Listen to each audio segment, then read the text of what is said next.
Балдар, бизде логикада 4 мыйзам бар. Биринчи мыйзам бул барабардык мыйзамы деп коет. Экинчи мыйзам бул карама каршылык мыйзамы, же болбосо таңгыч деп койсок болот. Анан жетиштүү негиз мыйзамы, 4-чү мыйзам, үчүнчүсү жок деген мыйзам. Азыр мен кыскача тааныштырып өтөйүн. Биринчибиз барабардык мыйзамы болуп атат. Кыскача айтам азыр. Барабардык мыйзамы дегенде ошондо А деген А. Формуласы ушундай да, А деген А. Барабардык мыйзамы сакталыш үчүн ой так болуш керек, аныкталган болуш керек, анан эки маанилүү болбош керек дейт да. Ошондо мисал үчүн мен эгерде бир сөз айтып, бир сүйлөмдү айтып аткан болсом, силер деле ошону түшүнүш үчүн силер дагы мен элестеткен нерсени элестетишиңер керек деген сөз да. А деген А. Мисалы, ат деген мен сөздү айта турган болсом, мен бул көп маанилүү сөз болуп калат, чынбы? Ат деген бул минген ат, анан адамдын аты деген сыяктуучу. Ошондо бул эки маанилүү болуп атат. Ошондуктан муну тактап маанисин айтып коюшубуз керек. Анан экинчиси, балдар, баягы карама каршылык. Мисал үчүн, карама каршылык мыйзамында аябай көп бузулат да карама каршылык. Мисалы, Асан окуганды билет деген, Асан окуганды билет дейле. Анан Асан окуганды билбейт дейле. Бул жерде мен эки билдирүү айтып атам. Асан окуганды билет, Асан окуганды билбейт. Бул кайсынысы чын болот?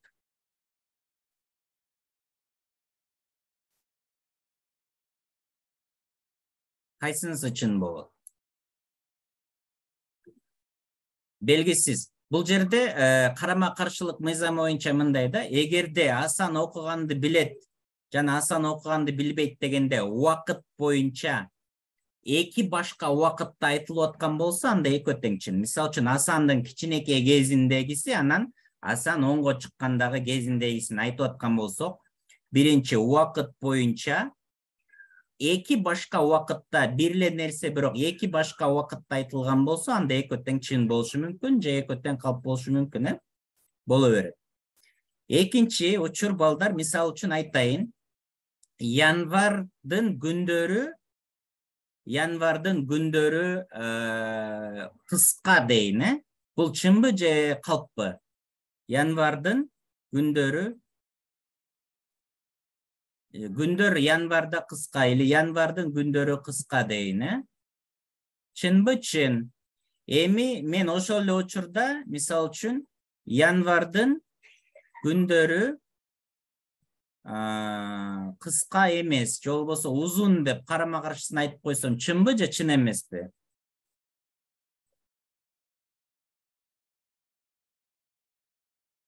Чын эмес. Узун бирок болушу мүмкүн эгерде башка катышта болсо. Мисал үчүн, январдын күндөрү декабрга салыштырмалуу узун, чынбы? Декабрга салыштырмалуу узун, бирок февралга салыштырмалуу эмне? Кыска. Демек, катышы башка болсо, бир эле түшүнүк, бир эле ой толгоо, же болбосо ошо түшүнүк. Бирок башка катышта алына турган болсо, анда чын болушу мүмкүн экен. Катыш экинчиси. Катыш.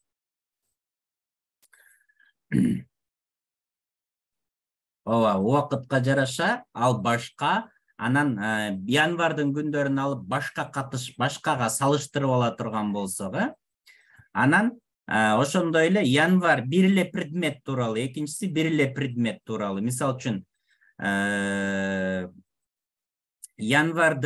январь деп туруп, ошол бир эле предмет тууралуу, анан бир эле катышта, бир эле убакытта биз бир ойду айтып туруп ошону тана турган болсок, бул калп болуп калат да, бул карама каршылык мыйзамы бузулат. Мисал үчүн, январдын күндөрү кыска, ошондой эле февралдын же болбосо июлдун күндөрү узун десек, июль менен январь бул эки башка нерсе тууралуу, эки башка предмет. Демек, эки башка предмет тууралуу эки башка нерсе айтсаң проблема эмес. Ошондой эле башка катышта айта турган болсок, демек проблема эмес. Анан убактысы боюнча башка болсо да проблема эмес экен. Бирок бир эле предмет тууралуу, бир эле катышта, бир эле убакытта бир нерсени айтып, кайра эле аны таңганга болбойт дейт да, ушул карама-каршылык мыйзамы. Андан кийин балдар, 4-чү мыйзамы тууралуу азыр айтайын. Жетиштүү негиз деген мыйзам бар. 3-чү мыйзамды кийинчерээк карайбыз. Бул мыйзамдар тууралуу дагы мен кененирээк түшүндүргөн сабагым бар, видео сабак, аны да жөнөтөм. 4-чү мыйзамыбыз жетиштүү негиз деп коет. Жетиштүү негиз. Жетиштүү негиз дегенде, мисал үчүн, кандайдыр бир билдирүү айтылса, ага тастыктоо керек дайыма. Тастыктоо керек. Мисалы, Асан айтат да, мен жакшы баламын деген билдирүү айтып атат да. Анан биз ага ишенбейбиз да, тастыктоо керек. Тастыктоо керек болгондо далилдерди издей баштайбыз да, далилдин негизинде айтылыш керек да. Ар бир айтылган нерсенин аркасында далил, факт болбосо, ага ишенгенге болбойт. Ушу жетиштүү негиз деген мыйзам ошону түшүндүрөт. Мисалы, адам айтат да, мисалы, класста ручка жоголуп кетти дейли да. Ручка жоголуп кетти дагы, анан Айдай айтып атат да, мен муну ручканы кече алып кетип калдым депчи, мугалимдин ручкасын. Анан ал эгерде өзү айтып аткан болсо, анда Айдай күнөөлүү экен деп биз жыйынтык чыгарып койсок, туура эмес болуп калат да. Себеби Айдай сүйгөнүн жашырып, там күнөөнү мойнуна алып коюшу мүмкүн да. Ошондуктан бирөө бир сөз айтып койсо эле, ага ишене бергенге болбойт экен. Дайыма эмне керек экен? Далил. Кыскасы ушундай. Эми буларды дагы биз силер менен машыгабыз. Азыр мен силерге тапшырма берейин. Тапшырмабызды карайлы. Балдар, сүрөт кандай көрүнүп атат? Жакшы эле көрүнүп атабы? Так. Сүрөт. Жакшы эле көрүндүбү сүрөт? Бардыгы эле көрүнүп атабы? Кандай? Кайтарым байланыш бергилечи. Жакшы көрүнүп атат, Балдар, азыр биз силер менен мындай кылабыз да. Бул силер кичине ойлонуп туруп, анан жазасыңар. То есть биз логиканын 4 мыйзамы боюнча айтып атабыз, эмне болуш керек? Билдирүү, билдирүү болсо, анын аркасында далил. Сүрөттө силер эмнени көрүп атасыңар, жакшылап көңүл буруп туруп, эмнени көрүп атканыңарды жазгыла. Анан мен комментарий берем, логиканын мыйзамдары боюнча машыгабыз, балдар. Сүрөттө эмнени көрүп атасыңар? Ким эмнени көрүп атат?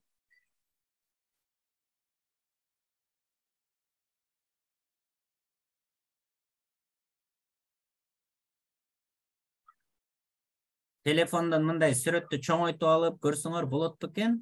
Детальдар жакшы эле. Киши тогуруп жатып калды дейт.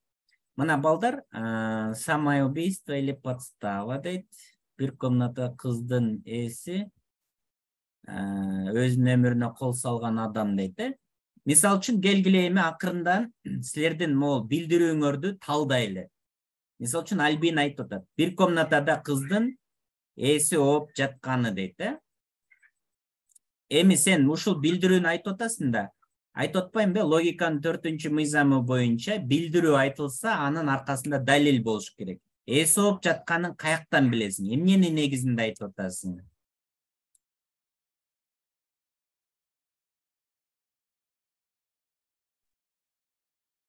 Так, мына Альбина.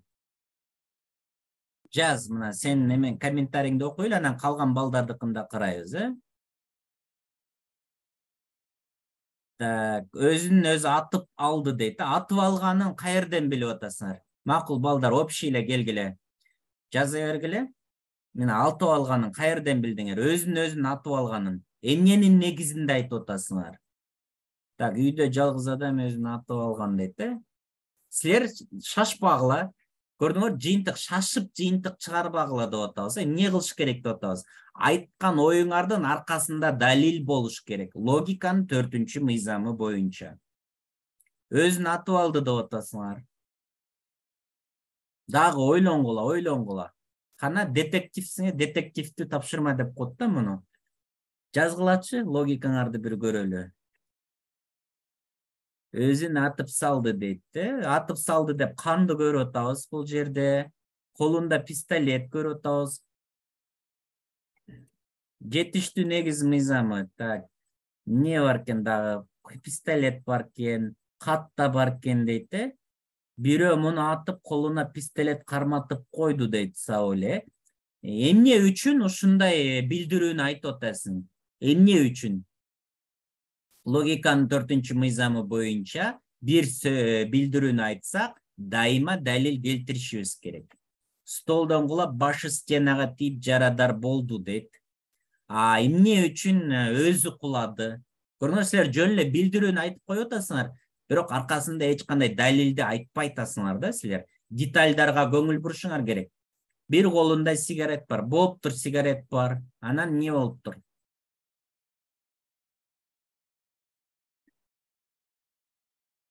Кана ой жүгүртөбүз.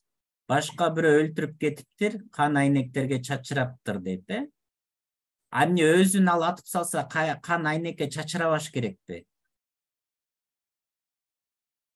Кана тиги милицейский академия, прокурор, там сот болгусу келгендер барбы?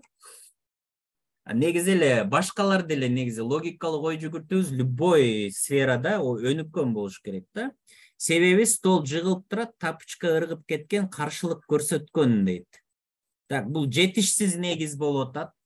Себеби өзү өлсө деле табуретке жыгылып калат, там, бул бутунан ыргып кетти дегенде экинчи бутунда жок болуп турат го, чынбы? Может ал жөн эле жылаңайлак жүргөн үйүндө. Болушу мүмкүнбү? Болушу мүмкүн. Ошондуктан жетишсиз негиздерди айтып атасыңар. Жөн эле билдирүү айтып коюп атасыңар, негиздериңер жетишсиз болуп атат. Так, прощальный кат жазып өзүн өзү өлтүрдү дейт. Макул, кат бар экен ооба. Прощальный экен каяктан билип атасың прощальный? Ал катты окуп көргөн жокпуз да биз. Может ал жөн эле ортуга даярданып аткан. Чынбы? Ортуга даярданып аткан. Агай 10 саат оку десе 10 саат окуган, уйкусу келип жатып калды. Колундагы пистолет экенин сен каяктан билип атасың? Может ал пистолет эмес, ал жөн эле зажигалка. Билесиңерби, зажигалка бар го, пистолетке окшош. Мындай басса эмне болот? От чыгат го маңдайынан. Ошондой.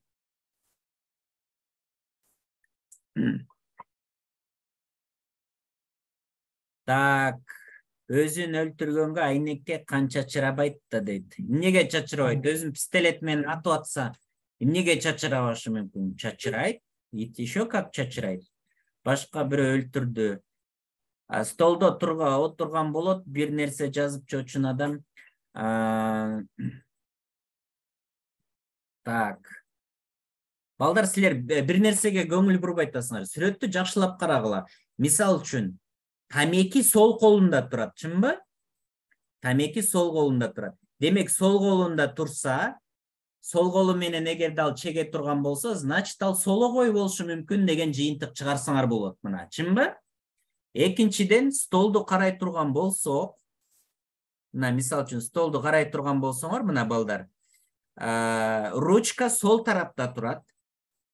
Анан лампочка оң тарапта турат, чынбы? Лампочкада оң тараптан свет сен сологой болуп жатсаң, көлөкөнү сол жака кылат дагы, анан сага удобный болот. Демек, лампочканы оң жака койгондун себебинен, демек, значит, сологой деген жыйынтык чыгарсак болот да, анан тамекиси деле сол жакта турат, коласы деле сол жакта, анан лампочка оң жакта турат. Эгерде баягы оң жактан биз жаза турган болсок, лампочканы сол жака коебуз, чынбы? Настольный лампаны колдонгондор барбы? Анан тамекиси сол колунда турат, демек пистолет оң колунда турат. Демек сологой адам өзүн оң колу менен атмак беле, мисалы, ушундай өзүн атып алды деген билдирүү жасай турган болсоңор, ушундай далилдерди келтиришиңер керек эле. Көрдүңөрбү? Ал сологой, себеби тамеки сол колунда, ручка сол жакта турат. лампа оң жакта турат. Мындай свет мындай болгондо ушундай болот депчи, көрүп атасыңарбы? Ушундай жыйынтыктарды анан силер ошондон сырткары адамдын жатканына көңүл бурсаңар болот да. Мисалы үчүн ал бер жакты карап туруп, бер жакты мындайдан оң тизеси бизди көрөй турат, анан анан демек ал атылганда, демек өзү кайсы жерде карап турган? Демек бизди карап турганбы? Бизди карап турганда бул жакты көздөй атылган. Эгерде атылган болсо, ок чыкса, ок кан чачырап кетип атпайбы, көрдүңөрбү? Анда дубалда эмне болуш керек? Пистолет баягы ок башынан чыгып кеткен болсо, ар жакта из калыш керек болуш. То есть ушундай детальдарга көңүл бурушуңар керек да. Ар бир детальдар роль ойнойт. Анан экинчиден, бул эркекпи же кызбы, каяктан билебиз? Стресс болгон тамеки турат, анан өзүн атты. Балким ооба. То есть көрдүңөрбү? Ушунда ар бир детальдар адам тууралуу аябай көп нерсе айтат экен. Ооба, мүмкүн боек чыгар дейт. Туура. Биз мисалы үчүн бизде бир версия бар, что аны бирөө атты, а экинчиден дубалдагы ал жөн эле боек болушу деле мүмкүн. Себеби бизде бир версия бар, сүрөттү карап эмне кылып атабыз, что атып алды. Анан тамеки бул колунда, пистолет оң колунда, жыйынтык чыгартабыз. Анан экинчиден ал уктап жатышы деле мүмкүн. Ал өлдүбү же тирүүбү бизде гарантия жок. Ошондуктан мындай бир нерсе көргөндө шашып эле бир жыйынтык чыгара бергенге болбойт экен. Жыйынтык чыгарганда сөзсүз негиз болуш керек. Логиканын 4-чү мыйзамы боюнча. Так.